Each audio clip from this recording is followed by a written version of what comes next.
बिरहा के अगिया लागेला एही तन में, कौन सखी मार दिहली तानए राम।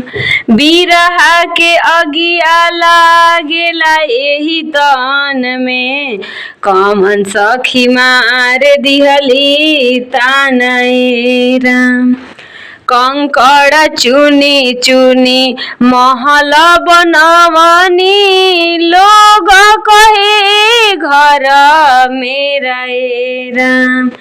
कंकड़ चुनी चुनी महल बनवनी, लोग कहे घर मेरा राम।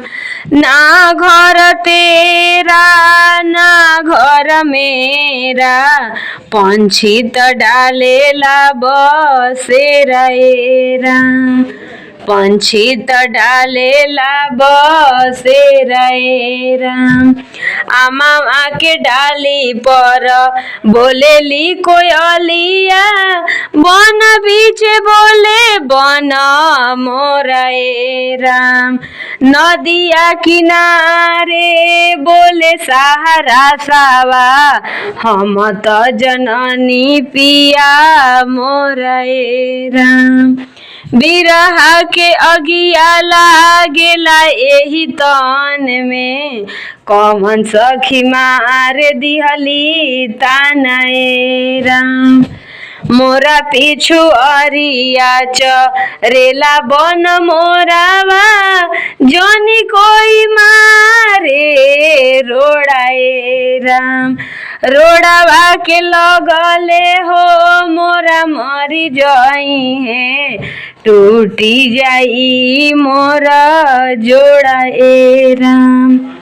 लट छितराई के कामी न रोवे, के तोड़ा मोरा जोड़ाए राम। कहत कबीर सुनो भाई साधो, जिन्ही जोड़ा तिन्ही तोड़ाए राम। बिरहा के अगिया लागेला एही तन में, कौन सखी मार दिहली तानए राम। बिरहा के अगिया लागेला एही तन में, कौन सखी मार दिहली तानए राम।